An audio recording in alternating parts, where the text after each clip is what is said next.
Narración. Capítulo 3. Cada civilización debe lidiar contra una fuerza inconsciente capaz de anular, traicionar o revocar prácticamente cualquier propósito consciente de la colectividad. Teorema Tleilaxu sin confirmar. Paul se sentó al borde de su lecho y empezó a quitarse las botas del desierto. Olían a rancio a causa del lubricante que facilitaba el movimiento, de las bombas de talón del destiltraje. Era tarde. Había prolongado su paseo nocturno y causado inquietud a los que le querían. Sabía que los paseos eran peligrosos, pero era un tipo de peligro que podía reconocer y afrontar. De inmediato, había algo cautivador y fascinante que lo empujaba a pasear, anónimamente, de noche por las calles de Arrakeen. Arrojó sus botas al rincón bajo el único globo de la estancia y se dedicó a desabrocharse los cierres del destiltraje. Dioses de las profundidades, ¿qué? Cansado estaba. Sin embargo, la fatiga solo afectaba a sus músculos, mientras que su mente bullía inquieta. Contemplar el día a día de actividades mundanas le provocaba una profunda envidia. La vida anónima, que tenía lugar detrás de las paredes de su ciudadela, no era apropiada para un emperador, pero recorrer una calle pública sin llamar la atención. ¡Qué privilegio! Pasar entre el clamor de los mendigos peregrinos o ir a un Fremen insultar a un comerciante. Tienes las manos húmedas. Paul sonrió al recordarlo y se quitó el destiltraje. Se mantuvo en pie, desnudo y perdido en sus pensamientos. Dune 607 había convertido en un mundo de paradojas, uno sitiado que, sin embargo, era el centro del poder. Sabía que permanecer bajo sitio era el inevitable destino del poder. Bajó la vista hacia la alfombra verde y sintió su textura, áspera bajo la planta de los pies. Las calles habían quedado cubiertas de arena hasta la altura de los tobillos a causa de los vientos que soplaban por encima de la muralla. Escudo. El batir de los pies en el suelo la habían convertido en un polvo agobiante que obstruía los filtros de los destiltrajes. La olió a pesar de los extractores que había a las puertas de la ciudadela. Era un aroma que le traía a la mente recuerdos del desierto. Otros tiempos, otros peligros. El peligro de sus paseos solitarios era ínfimo en comparación con esos otros días. Pero al ponerse el destiltraje sentía como si regresara al desierto. El traje y todos sus artilugios para reciclar la humedad de su cuerpo guiaba sus pensamientos de un modo sutil, dirigía sus movimientos en un patrón, más propio del desierto. Se convertía en un Fremen salvaje. El destiltraje lo convertía en extranjero en la ciudad más que cualquier disfraz. Con él destiltraje, abandonaba la seguridad y recuperaba sus viejas destrezas para la violencia. Los peregrinos y ciudadanos pasaban junto a él con la mirada gacha. Preferían dejar en paz a los habitantes salvajes del desierto por prudencia. El rostro de un Fremen, oculto tras los filtros de un destiltraje, era el que representaba el desierto para ellos. Lo cierto es que hoy en día solo había una pequeña posibilidad de que alguien de los viejos tiempos del Siege lo reconociese por sus andares, su olor o sus ojos. Y a pesar de ello, las posibilidades de tropezarse con un enemigo eran mínimas. El chirrido de una puerta y un reflejo lo sacaron de sus ensoñaciones. Chani entró con un servicio de café en una bandeja de platino. 2 globos, cautivos, la seguían y se situaron en sus posiciones habituales. Uno en el Lotspatition Tosmi, cabecero de la cama, y otro flotando junto a ella para iluminar sus movimientos. Chani se movía con los gestos atemporales de un poder frágil, contenida y vulnerable. Algo en la forma en que se inclinó sobre el servicio de café le domió tu sontillo. Recordó a Paul sus primeros días juntos. Sus rasgos seguían siendo enjutos, sin que se apreciara cambio alguno pese al transcurrir de los años. Solo si uno se fijaba con atención en las comisuras de sus ojos, notaba unas finas arrugas, surcos de arena. Los llamaban los Fremen del desierto. El vapor surgió de la tapa de la cafetera cuando la levantó por la esmeralda de Hagar que la remataba. Paul supo que el café aún no estaba listo por la manera en la que la volvió a dejar. La cafetera, que estaba cincelada en plata y tenía una forma que evocaba la de una mujer encinta, había llegado hasta él como un gánima, un botín de guerra obtenido tras combate singular con su antiguo propietario. Jamis creía recordar que se llamaba, sí, Jamis. El regalo le había proporcionado a ese tal Jamis una Extraña forma de inmortalidad. ¿Habría pensado Jamis en ello al saber de la inevitabilidad de su muerte? Chani dispuso las tazas, pequeñas y de cerámica azul, que parecían aguardar acuclilladas junto a la gran cafetera. Había 3 tazas, una para cada bebedor y una para el resto de antiguos propietarios. «Ya no queda nada», dijo ella. En ese momento le miró, y Paul se preguntó qué aspecto tendría a través de los ojos de Chani. Seguía siendo ese exótico extranjero apuesto y fuerte, pero repleto de agua cuando se lo comparaba a los Fremen. Era todavía el Usul que había recibido su nombre tribal en aquel Tau Fremen. Cuando no, eran más que fugitivos en el desierto. Paul contempló su cuerpo, músculos duros, esbelto, algunas cicatrices, más, pero prácticamente él mismo a pesar de los 12 años como emperador. Alzó la vista y contempló su rostro en el espejo que había en Miobichutasent, una estantería. Ojos del todo azules, ojos Fremen, marcados por la adicción a la especia.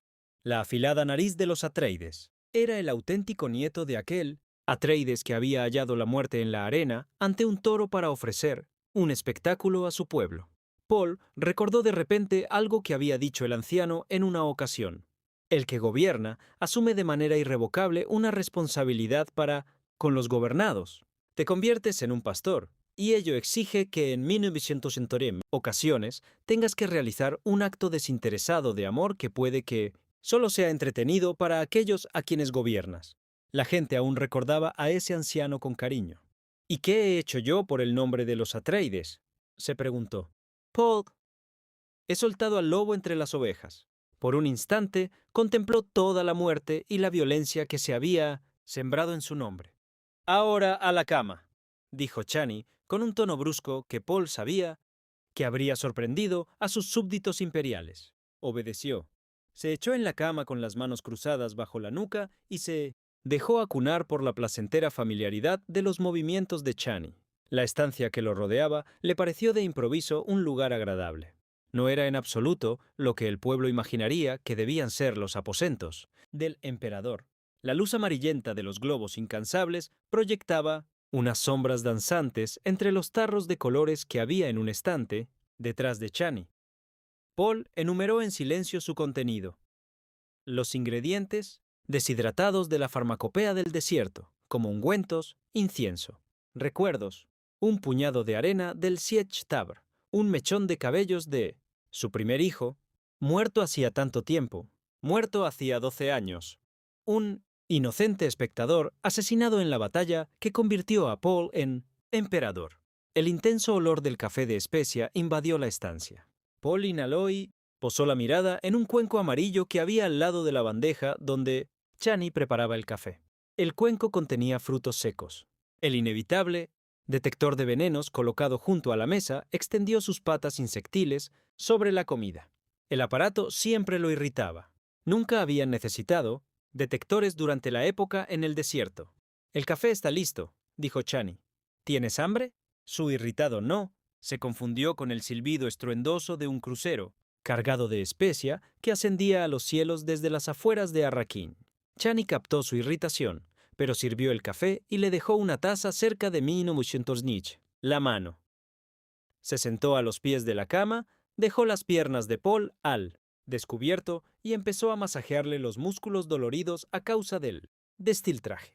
Después dijo con parsimonia, con una naturalidad impostada con la que no engañó a Paul: «Creo que deberías hablar del deseo de Irulan de tener un hijo».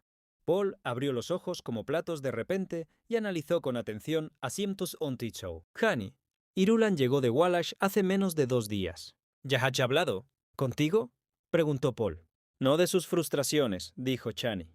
Paul obligó a su mente a entrar en un estado de alerta. Examinó a Chani a la intensa luz de la minuciosa observación Bene Gesserit que le había enseñado su madre y para lo que había tenido que infringir sus votos. Era algo que no le gustaba hacer con Chani. Parte de la influencia que ejercía sobre él residía en el hecho de que casi nunca tenía que usar esos recursos. Con ella, Chani casi siempre evitaba plantear cuestiones indiscretas. Mantenía sus costumbres de cortesía Fremen. Las preguntas que le hacía eran más bien prácticas. Lo que interesaba a Chani eran los hechos que concernían a la posición de su hombre, su influencia en el consejo, la lealtad de sus legiones, las capacidades y talentos de sus aliados.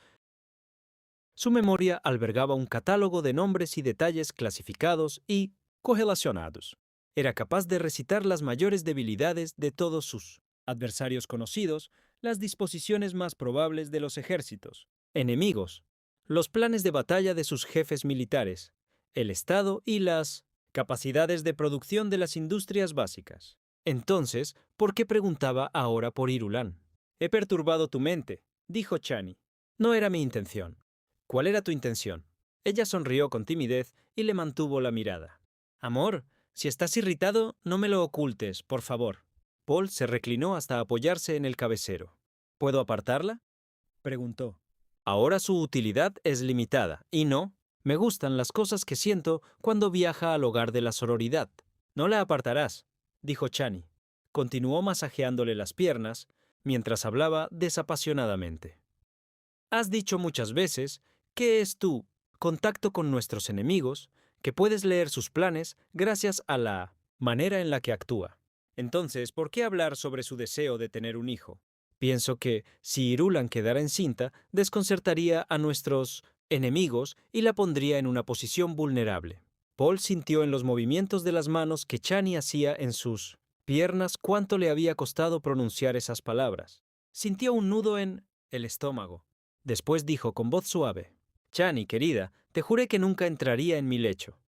Un hijo le daría mucho poder. ¿Querrías que ella ocupara tu lugar? Yo no tengo lugar alguno. No digas eso, Sihaya, mi primavera del desierto. ¿A qué se debe ese repentino interés por Irulan? Mi interés es por ti, no por ella. Si llevara en su seno un hijo, Atreides, sus amigos se cuestionarían su lealtad. Cuanta menos confianza tengan en ella, menos útil les será. Que tuviese un hijo podría significar tu muerte, dijo Paul. Ya conoces las conjuras que se traman en este lugar, dijo al tiempo que hacía un ademán con el brazo para abarcar la ciudadela al completo. Necesitas un heredero, espetó ella. Ah, dijo él, de eso se trataba. Chani no había engendrado ningún hijo para él, por lo que tenía que hacerlo otra mujer. ¿Por qué no Irulan? Así funcionaba la mente de Chani. Y tenía que hacerse con un acto de amor, ya que en todo el Dimochitosechisho imperio había fuertes tabúes en contra de los medios artificiales. Chani había tomado una decisión, Fremen. Paul examinó su rostro ahora que la entendía mejor. Era uno que, en muchos sentidos, conocía mejor que el suyo. Lo había visto embargado de pasión, en la ternura propia del sueño y también inundado de miedo, rabia y aflicción. Cerró los ojos y Chani volvió a ser en su recuerdo aquella joven, bajo el velo en primavera, cantando, despertándose a su lado, tan perfecta que la visión lo consumía por dentro. Sonreía en sus recuerdos, al principio con timidez, pero luego con renuencia, como si luchara contra la visión y anhelara escapar. Paul notó la boca seca.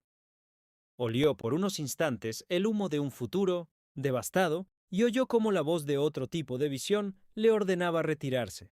Retirarse, retirarse. Las visiones proféticas habían sondeado la eternidad. Desde hacía mucho tiempo, captado retazos de idiomas desconocidos, escuchado piedras y carnes que no eran las suyas. Desde el día de su primer encuentro con la terrible finalidad, había observado una y otra vez el futuro, con la esperanza de encontrar la paz. Existía un camino, por supuesto. Lo conocía de memoria sin llegar a conocer a fondo un futuro que se repetía e inflexible en sus instrucciones.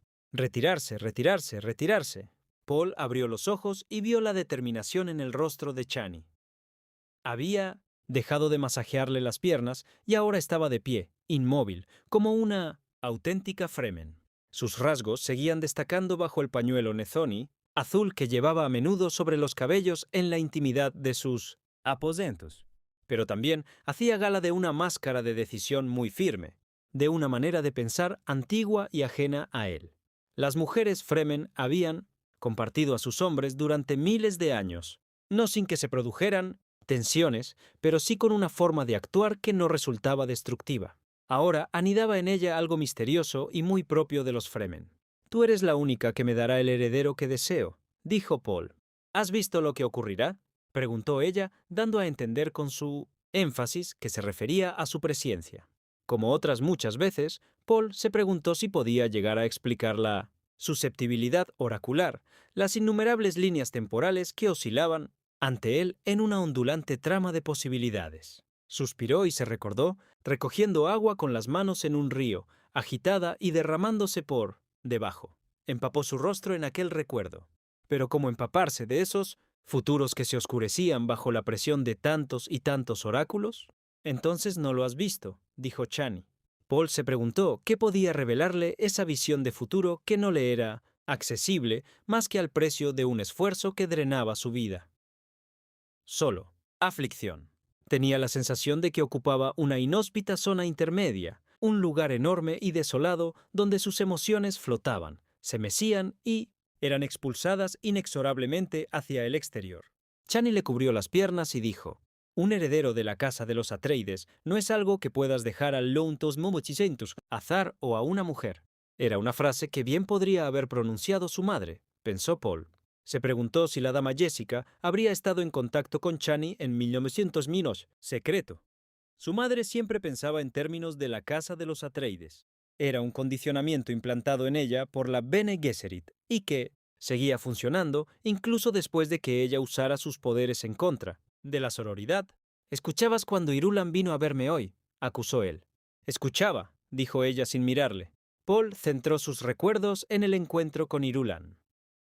Había entrado en el salón familiar y visto un traje a medio terminar en el telar de Chani. Había notado un olor acre a gusano de arena en el lugar, un hedor enfermizo que se sobreponía al olor a canela de la melange. Alguien había esparcido esencia de especia sin transformar y dejado que se mezclara con las fibras a base de especia de la alfombra.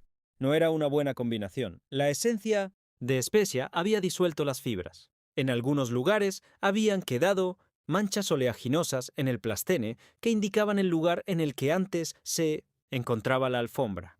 Había pensado por un momento en llamar a alguien para que lo limpiara, pero Hara, la mujer de Stilgar y la mejor amiga de Chani, había entrado para anunciar la llegada de Irulan. Se había visto obligado a mantener la reunión en presencia de ese olor nauseabundo, incapaz de ignorar esa superstición de los Fremen que indicaba que los malos olores presagiaban desastres. Hara se retiró cuando entró Irulan.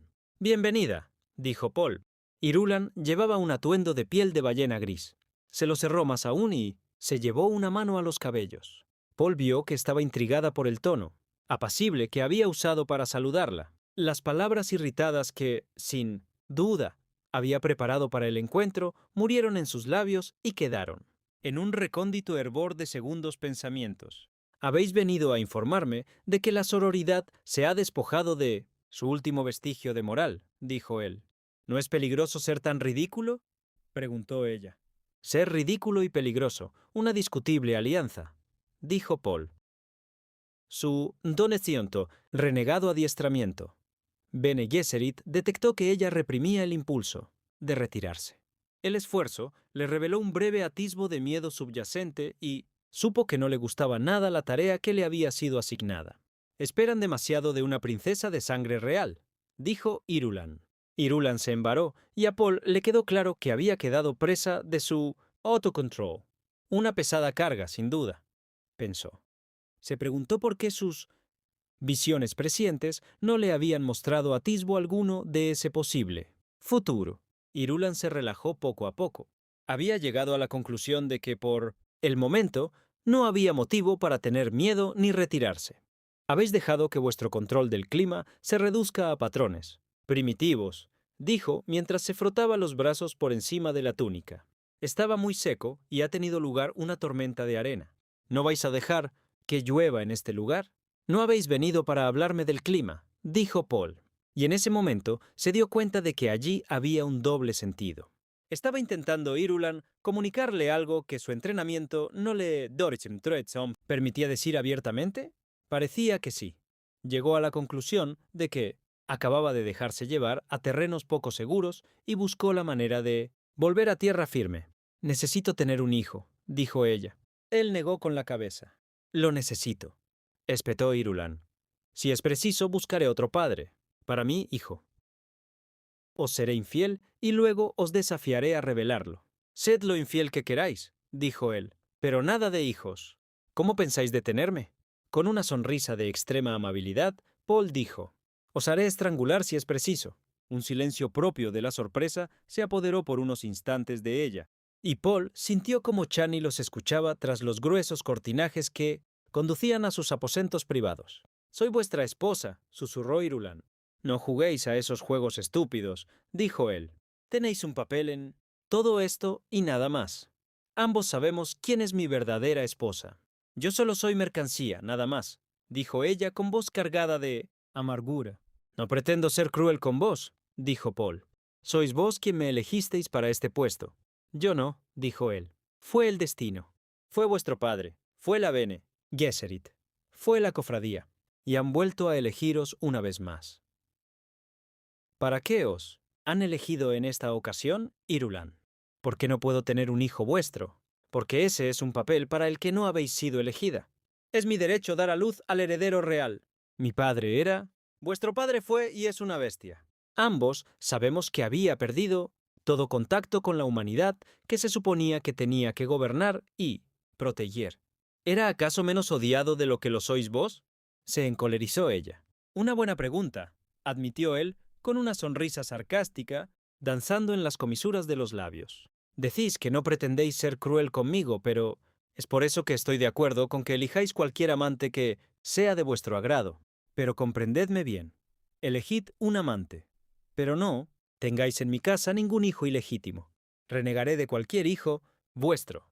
No os prohíbo ninguna relación con otros hombres siempre que sean discretas y estériles. Sería estúpido no permitíroslo en las actuales circunstancias, pero no malinterpretéis esa libertad. En lo que concierne al trono, yo controlo qué sangre lo heredará. No lo van a controlar ni la Bene Gesserit ni la cofradía. Ese es uno de los privilegios que adquirí cuando aplasté las legiones sardáucar de vuestro padre ahí fuera, en la llanura de Niñospun. Arrakin, vos sabréis lo que hacéis, dijo Irulan. Dio media vuelta y abandonó la estancia. Paul dejó de recordar aquel encuentro, intentó centrarse en el presente y volvió a dirigir su atención a Chani, que estaba sentada junto a él en el lecho. Comprendía sus sentimientos encontrados acerca de Irulan, y también su decisión Fremen. Es posible que Chani e Irulan hubieran sido amigas bajo otras circunstancias. ¿Qué has decidido?, preguntó Chani. Ningún hijo, dijo él. Chani hizo el signo Fremen del Cris con el índice y el pulgar de la mano derecha. Podríamos llegar a ello, admitió Paul. ¿No crees que un hijo resolvería las cosas con Irulan?, preguntó ella. Solo un tonto pensaría algo así. Yo no soy ninguna tonta, mi amor. La cólera se apoderó de él. Nunca he dicho que lo fueras, pero no estamos discutiendo sobre una maldita novela romántica. Es una princesa de las de verdad, allí, en sus aposentos. Se crió entre las sórdidas intrigas de una corte imperial. Conspirar es algo tan natural para ella como el escribir sus estúpidas historias. No son estúpidas, amor. Probablemente no. Controló su irritación y tomó las manos de Miss Chani entre las suyas. Lo siento, pero esa mujer está llena de conjuras. Conjuras dentro de conjuras. Si cedes en una de sus ambiciones, inmediatamente te presentará otra. Chani dijo con voz apacible. ¿No te lo he dicho yo siempre? Sí, claro que me lo has dicho. La miró fijamente. Pero, entonces, ¿qué es lo que intentas decirme ahora? Ella se tumbó junto a él y apoyó la cabeza junto a su cuello. Han decidido cómo combatirte, dijo. Irulan apesta a decisiones secretas. Paul acarició sus cabellos. Chani acababa de desnudar sus defensas. La terrible finalidad renació en él, como un viento de Coriolis en su alma. Sintió que todo su ser vibraba. Su cuerpo aprendió cosas nuevas que nunca aprendería en estado consciente. Chani, amor mío, murmuró, ¿sabes lo que daría por poner fin a la yihad? Por alejarme de esa maldita divinidad que las fuerzas Kizará te ven. ¿En mí? Ella tembló. Solo tendrías que ordenarlo, dijo. Oh no, incluso si muriera ahora, mi nombre les seguiría guiando. Cuando pienso en el nombre de los Atreides, tan ligado a esa carnicería, religiosa. Pero eres el emperador, tienes Soy como un mascarón de proa. Cuando uno se convierte en una divinidad, pierde todo control sobre su cualidad de Dios. Sonrió con amargura. Sintió el futuro contemplándolo, dinastías con las que jamás habría soñado. Se vio a sí mismo desterrado, entre lágrimas, encadenado, por los grilletes del destino. Solo persistiría su nombre. Fui elegido, quizá en mi nacimiento, pero seguro que mucho antes de que pudiera decir algo al respecto. Fui elegido, pues rechaza esa elección, dijo ella. Paul rodeó el hombro de Chani con el brazo. Ya llegará ese momento, mi amor. Dame un poco más de tiempo. Unas lágrimas no derramadas ardieron en sus ojos. Deberíamos regresar al Siege Tabr, dijo Chani. Hay mucho con lo que lidiar en esta tienda de piedra. Paul asintió y su barbilla rozó la suave tela del pañuelo con el que ella cubría sus cabellos. Su perfume a especia invadió sus fosas nasales. Siege. La antigua palabra Chakopsa le hizo meditar. Un lugar de retiro y seguridad en tiempos de peligro. La sugerencia de Chani le recordó paisajes llenos de arena, grandes extensiones abiertas donde uno podía ver al enemigo cuando aún se hallaba muy lejos. Las tribus esperan que Muad'Dib regrese con ellas, dijo Chani. Alzó la cabeza para mirarlo. Nos perteneces. Pertenezco a una visión, murmuró él. Volvió a pensar en la yihad, en la mezcolanza genética a través de parsecs y en la visión que le decía cómo ponerle término. ¿Debería pagar el precio? Todo el odio se evaporaría, se extinguiría como se extingue un fuego brasa a brasa. Pero el precio era aterrador. Nunca deseé ser un dios, pensó. Solo desaparecer como desaparece una gota de rocío en la mañana, escapar tanto de los ángeles como de los condenados. Solo como un pensamiento olvidado. ¿Vamos a regresar al Siege? Apremió Chani. Sí, susurró él, y pensó, debo pagar el precio. Chani soltó un largo suspiro y se apretó contra él. He perdido mucho tiempo, pensó Paul, y vio cómo se había dejado. Encerrar en los límites del amor y de la yihad. ¿Y qué era una vida? Fuera, cual fuese su valor, ante todas las vidas que seguramente segaría la yihad. ¿Podía una sola infelicidad contrapesarse a la agonía de multitudes? ¿Querido? Inquirió Chani. Él puso una mano sobre sus labios. Voy a ceder, pensó. Huiré mientras tenga fuerzas, cruzaré el espacio y viajaré tan lejos que ni siquiera un pájaro podrá hallarme. Pero era un pensamiento vacuo, y Paul lo sabía. La yihad seguiría a su fantasma. ¿Qué podía responder? ¿Cómo justificarse cuando el pueblo cargaba sobre sus hombros el peso de la estupidez? ¿Quién lo iba a entender? Solo quería echar la vista atrás y decir, mirad, una existencia que no ha podido retenerme. Vedlo, desaparezco. No hay cadenas ni ideas humanas que puedan volver a atraparme. Renuncio a mi religión. Este glorioso instante es solo mío. ¡Soy libre! ¡Qué palabras tan vacías! Ayer vieron un gusano enorme al pie de la muralla escudo, dijo Chani. Dicen que medía más de 100 de metros de largo. Hacía mucho tiempo que no se había visto uno tan grande en esta región. Supongo que es porque el agua los repele. Dicen que ha venido a llamar a Muad'Dib, a su hogar en el desierto. Le pellizcó el pecho. No te rías. No me estoy riendo. Maravillado por la persistencia de los mitos Fremen, Paul sintió que algo estrujaba su corazón, algo muy unido a la línea de su existencia. El Adab, la memoria que exige. Recordó su habitación de niño en Caladán hacía mucho. Una noche oscura en la estancia de piedra. Una visión. Había sido uno de sus primeros momentos prescientes. Sintió como su mente se zambullía en la visión y la vio otra vez a través de las brumas de 1700. Sus recuerdos, una visión dentro de una visión. Una hilera de Fremen con 900 túnicas llenas de polvo. Desfilaban por una garganta de rocas altas. Acarreaban un enorme fardo envuelto en tela. Y Paul se oyó a sí mismo decir en la visión, era algo muy dulce. Pero tú eras lo más dulce de todo. El Adab lo liberó. Estás muy callado, susurró Chani. ¿Qué ocurre? Paul se estremeció, se incorporó y apartó el rostro. Estás irritado porque he ido al borde del desierto, dijo Chani. Él negó con la cabeza sin decir nada. Solo fui porque quiero un hijo, aseguró Chani. Paul era incapaz de articular palabra. Se sentía consumido por la fuerza brutal de esa visión anterior. La terrible finalidad. En ese momento toda su vida era como una rama que vibraba tras la partida de un pájaro. Y ese pájaro era la oportunidad, el libre albedrío. He sucumbido a la tentación del oráculo, pensó, y sintió que al sucumbir a esa tentación se había centrado en una sola línea de su vida.